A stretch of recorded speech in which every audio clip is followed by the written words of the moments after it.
তাও তো বলেছি পায়খানা খারাপ কাদের হয়, যাদের সেকেন্ড সাইকেল সিপিলি না, যারা নেগেটিভ ক্যাটাগরিতে অধীন, বিলংস টু নেগেটিভ ক্যাটাগরি, এরা পায়খানা ভালো হয় না।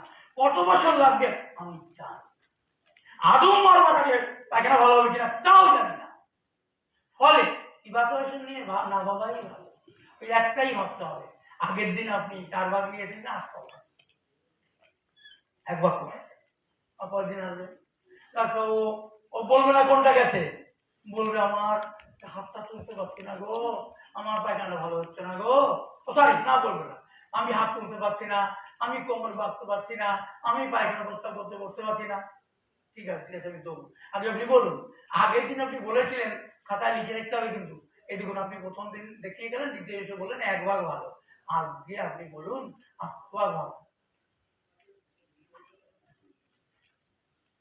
একটু বেশি।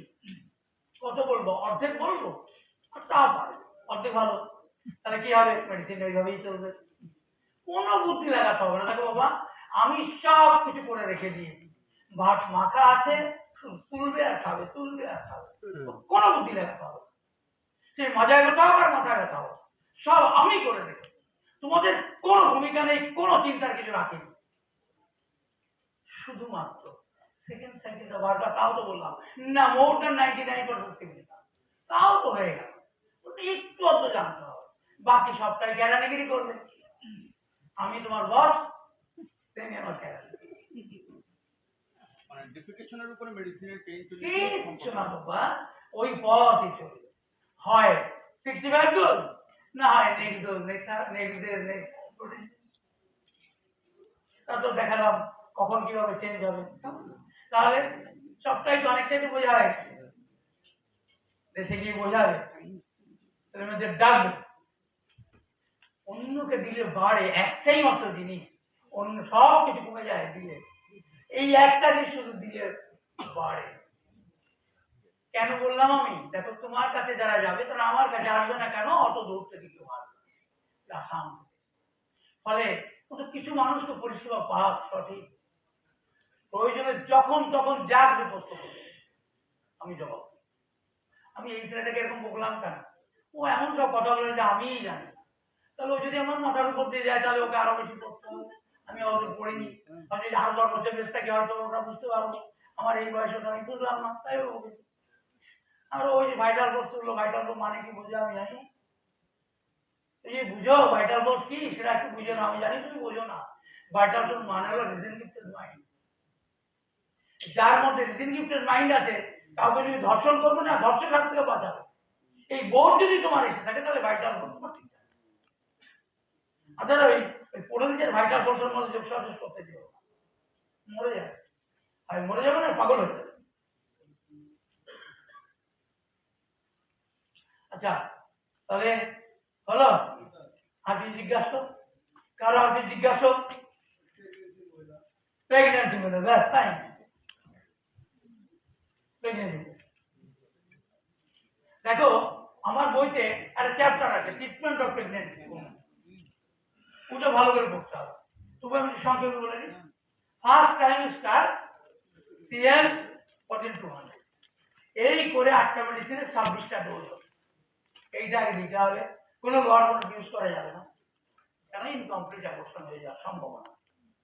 ফার্স্ট টাইম স্টার্ট, সেকেন্ড পরবর্তী থার্ড টাইম স্টার্ট, ওখানে কি হয়, ওই আরে ফ্লুইড হলো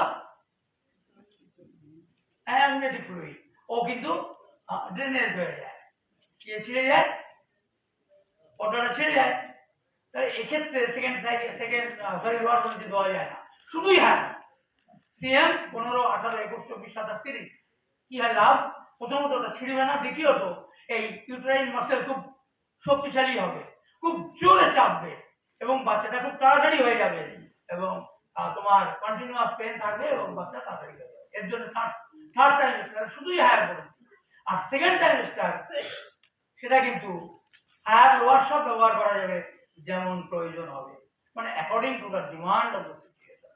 চলো সংক্ষেপে, আর বোধহয় বেশ কিছু আপনার লেখা আছে ট্রিটমেন্ট রিগার্ডিং প্রেগন্যান্ট মহিলা, তো পড়ে নেবে।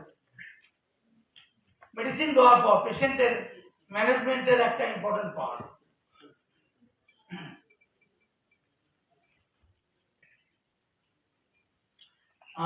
ওনার প্রশ্ন, কিভাবে ম্যানেজ করবো mental management, other management, how to deal various types of patient. Deal হবে না, ডিল হবে in in investigation, investigation management মানে pathology, management of critical situation. Report sir অনেক লিখেছেন, লিখছেন ম্যানেজমেন্টের উপর একটা বই, ধীরে ধীরে সময় নিয়ে একটা বই লিখলে ভালো হয়। আর্লিয়েস্ট পার্ট অফ লাইফের ফিলসফি জানতে বিভিন্ন কৌশল, পাঁচটা চ্যাপ্টার লেখা হয় আর্লিয়েস্ট স্ট্যান্ডার্ড। পড়াশোনা করো, বইটা নিয়ে বাড়ি আর পড়াশোনা করলে হবে না, লিখতে হবে। পড়াশোনা নয়, লেখাপড়া করতে হবে। আগে লেখা পরে পড়া। আর ম্যানেজমেন্ট নিয়ে কি বলবো, আমি কারো বাড়ির ম্যানেজমেন্ট বলতেই তো পারবো না। সে যা করছে তার উপরেই ওষুধ দিয়ে ঠিক করতে হবে। মেন্টাল ম্যানেজমেন্ট কি বলবো, মেন্টাল ম্যানেজমেন্ট ওষুধ দিয়ে পাল্টায়। আমার কি করা উচিত, আমি রোজ 1 পেগ খাবো না 2 পেগ খাবো কি 0 পেগ খাবো, ডিপেন্ড করছে তুমি থেকে ওষুধ দিয়ে কত ঠিক করে। এই পেগ খাবে, কটা বিড়ি খাবে, কটা সিগারেট খাবে, এটা তো বিবেক থেকে আসে। এই বিবেকটা ঠিক করে কে? ট্রিটমেন্ট, এখানে তো বিবেকেরই চিকিৎসা আছে। আলাদা করে কি ম্যানেজমেন্টের দরকার আছে গো?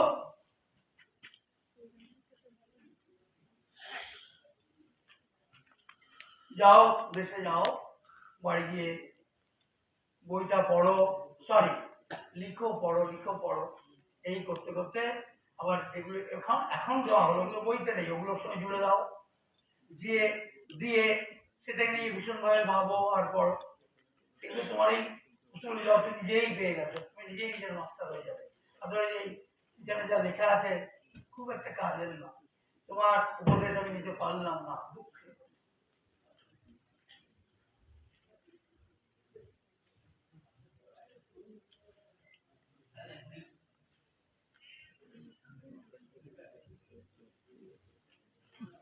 এমন প্রশ্ন পাঠাও যেন মানুষকে কিছু বলা যায়। ইনফেকশন ডিজিজের ক্ষেত্রে জিরোটিন নিচে দেওয়া হয়ে যাবে কিনা? তুমি কি আমার স্টুডেন্টে পড়ো? পড়ো পড়ো আমার স্টুডেন্ট। এই প্রশ্ন কতবার বলেছি।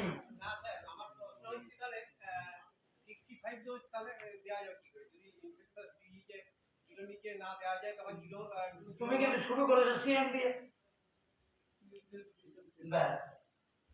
যাবে প্রতিদিন যাচ্ছে, আমার ক্ষেত্রে সবার ক্ষেত্রে ওসব কিছু মানা যাবে না।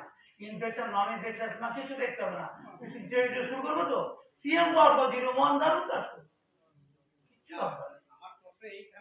ওইখানেই আমি আলোকপাত করেছি যে তোমাদেরকে ইনফেকশন নন ইনফেকশন বুঝতে হবে না, টিবি হয়েছে কি না হয়েছে জানতে হবে না, রুগী বলে দেবে টিবি হয়েছে, ওষুধ দেওয়া হবে।